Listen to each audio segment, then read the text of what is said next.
I was actually questioning that earlier just because he does have a plethora of characters to play. Oh, yeah, absolutely. His fundamentals are good enough to carry up many, many characters. There's so many other characters that he could play. Sonic, Bayonetta. I've seen... Look at me speaking out of turn. I was saying that Gadiel was the Bayo main, but instead LordMIx playing Bayo today. No, we actually have a turn of events. Gadiel, I'll say it's been a little bit in the shadows as of recently. I haven't really seen him at too many events, so I'm looking forward to see what he brings out today. Not gonna lie, the last time I saw him was SmashCon 2016. Yes, it's been a minute. Quite a way. I'm sure he's been to surprised. Yeah, honestly, yeah. Like I didn't even know he had been working on one because like the last time I saw him, he did double Bayo with an NC Bayo at SmashCon. Interesting. And I'm sure he's been to, of course, Georgia events for around the state. But like as far as like big stream, big scene moments, we haven't seen him since then. Oh yeah. So hopefully we'll be able to get a couple of more great matches in with him today. Now Bayo Corrin and double Toon Link. Yeah, that's something. That's something. Man, I thought Loco was going to go Rob, but I can understand why he wouldn't want to go Robin like against these two characters. I've played it. I originally played against Flea at either, I think it was Final Round 2016 was when I first met him. Very strong Toon Link main.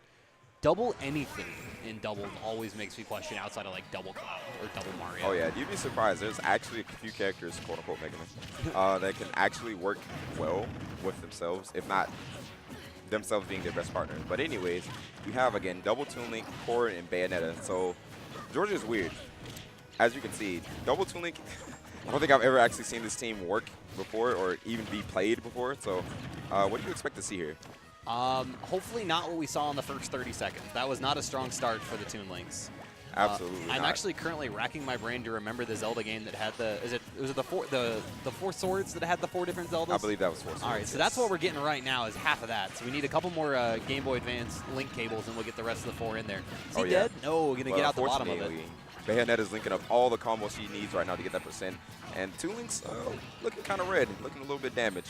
Yeah, they're bleeding a little heavy right now. Not too bad, nothing insurmountable, but the fact that both of them are having to play from that same corner is really difficult. Oh, yeah, just because that really is what Toon Link's game is taking a step back and tossing out that projectile and putting things in position where they want it. But instead, like, you have multiple projectiles going around, and so we just saw, I'm not sure who Master or Bader is, but one of them hit the other with their boomerang, preventing them from following up on a combo on LordMIx. Oh yeah, so this is again a team that I see being put in an awkward spot a lot.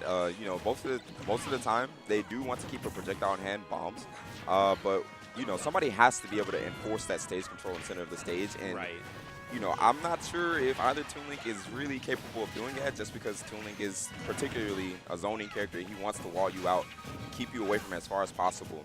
Yeah, Toon Link as a character really just doesn't have the tools to maintain stage control, especially against the giant hitboxes of Bayonetta and Corrin as well. Oh yeah, absolutely. But we see that first stock going there cleanly to red team. So as we speak, they're not doing too bad of a job of maintaining some footing in this game. Yeah, I mean it's relatively even-ish. The fact that Toon Link didn't die, red Toon Link didn't die off the top there is kind of surprising. But I mean, when you look at it, it's not too far away. Until that moment right there. Yeah. And Bayonetta just going to clean out that stock super, super quick. Yeah, that went from being a 5-5 game to a 5-3 game really quickly. And LordMIx with Rage is really difficult to deal with just because Bayonetta can do so much. Oh, yeah. And now one thing I'm noticing is that blue team is just covering so much space with the hitboxes that they're putting out. Corrin with the enormous sword and Bayonetta just kind of playing the air control game, just making sure that Toon Link's not able to bounce around and throw out the bombs freely, or any other projectiles for that matter, whenever they need to. Yeah, they really haven't allowed any kind of jump-ins from Toon Link, which is really where a lot of Toon Link gets some mileage from, is being able to jump around and come in with those low-hanging aerials. Oh, yeah. So you will see a lot of short hop bombs if they get the opportunity to, into forward airs, nairs. That's, again, where most of Toon Link's damage comes off. You know he has some low percent strings with up tilt, but in doubles, you're not going to be able to have the time to actually get those off. If you get more than 1 or 2 up tilts off, you're having a really good time, and your partner is more than likely doing a really good job against your opponent. Oh yeah, absolutely. So we're at 3-2 now, and if the red team can stay alive long enough, this isn't insurmountable. 3-2 now, but it's going to take a really big change of course than we've seen from the rest of the game so far. Oh yeah, the extra stock with Bayonetta on the side, and honestly, it doesn't even feel like Bayonetta's been stock tanking. I really feel like Bayonetta's been in the middle of the action, just taking advantage of the Toon Links in air, just getting the combos in and getting the damage in where she can.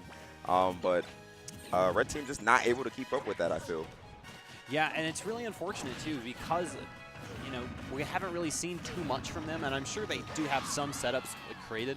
I do like that up B there finishing off from Gadiel was going to reset the Bayonetta resources just a little bit and allow to possibly continue that string. However, LordMIx does finish him off the top. Once again, I'm not sure which Toon Link is which. I want to say if it's in position by chair, that would make Loco Master and Flea Baiter.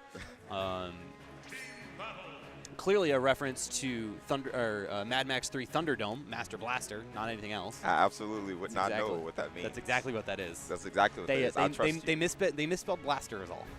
A little bit of mix-up in there. Oh yeah, but moving on to game 2. So I like the start already. Purple Tink is swapping to Shadow Tink. Shadow Tink is very, very clean, very cool, and we see a swap to Bayonetta. Interesting. Wow. Interesting. Okay, that's actually super. Okay. All right, that's so more of what I was expecting. I had it backwards. Flea is in fact the Master, and Loco is in fact the Blaster. Okay, we have Blaster. An actual Blaster. So, FD is the choice. I'd imagine that'd be pretty good for Red Team, just because, again, last match they had no room to work with at all. They had no room. Now there's no platforms to move around on either and fool around with. I am curious just because Rob does have those, like, low, like, 20-degree, 30-degree projectiles that come out quite a bit. Oh, yeah. Whether or not that's going to, you know, possibly cause problems for his teammate. LordMIx already on a really strong edge guard of Rob. He's out. He's not dead yet. Okay, does manage to step down though. But Flea with an unfortunate SD coming out there early. So I was wondering how much fuel he had left at that point, as long as LordMIx has held that combo string going. It's absolutely ridiculous that Bayonetta can actually last out there that long. That's gonna be nope. Rob's got a little bit of extra weight in him. Got a couple extra volts to live through that combo. Yeah, if he had extended that fair 1, fair 2, probably one more time, that almost guaranteedly would have killed off the side. Oh, yeah. So we see the switch to Rob, but I feel like a lot of what happened last game is still happening. One thing I do think will be a big boon for Red Team is Rob's laser. Just because it's amazing disruption because it shoots across the entire stage. So, you know, you see a Bayonetta combo like this, if you're in position, you're free to just shoot the laser, disrupt the combo. You know your laser is not going to kill your partner as long as they're not super high percents. Yeah. So why not aim for that? Ooh, counter is not going to do it just yet. But Flea taking 99% on the second stock and a flash. Blink and you miss it, man. Oh, yeah. All right, but first stock gone from blue team. Uh-oh. Ooh, okay. We got a little bit of momentum going there. Yeah, unfortunately they probably could have gotten a little bit more damage off on LordMIx, but the gyro and oh my god, how did he die there? I don't know. I didn't even see that was fair 3, but like he was so low on percents. Oh yeah, maybe a little bit of matchup knowledge or lack of matchup knowledge coming into play there, but an unfortunate SD from Gadiel is going to even this up. So technically we're at an even game right now, even though Loco is probably about almost double, well not double the percent, but a decent way ahead of Bayonetta right now. It's interesting because it feels as if blue team has just been in control of this game, but red team starting to find their footing after SD. We see a couple of down tilts coming in, and maybe Toon Link realizing. Ooh, good conversion though. Amazing conversion right there. Up throw, up air, closing out that first stock. But I want to say Toon Link is staying a little bit more grounded, and that's giving them some more semblance of stage control that they want. You know, you're never really going to be in the air with Bayonetta. Her aerials are very, very hard to challenge. Rob kind of just been playing it from the edge. It's just been stuck there for a little bit, but okay, it's going to get bailed out right there by Toon Link. Uh-oh, it's going deep. There we go. Okay, he's back. Does manage to make it back. LordMIx still just rocking on that first stock. Oh, yeah, absolutely. Who knew Bayonetta was that thick? So, moving on. Oh, is that a dead Rob? No, it's a dead Bayo instead. But that is a dead Toon Link. Gonna have to share stock now. And if they can manage to close out this Gadiel stock, this isn't it's not an unsurmountable lead. Oh yeah, absolutely not. To be a dead even game actually. All right, we see Rob's gyro and laser coming out right there. Gadiel kind of just mistakenly running into it twice. Big damage there from Toon Link. Not gonna close it out from that bear cross court like that. All right, another Bayo combo. Is he gonna get out of it? An upper is definitely going to get him off screen, however. Now, one thing I do want to say from Flea is I feel as if he's, again, maybe not clear on the, that SD is going to definitely give him the breath of life that he needs. Now he just has to close out this corn stock. And, okay, he's alive, but that bomb's not going to do him any favors right there. But one thing I want to say is that his SDI on Bale's combos is maybe not the cleanest. Just because, generally speaking, if Bale hits you with side bead, you want to DI towards her. Smash DI as much as you can towards her so that the follow-up up B won't be too clean on connection.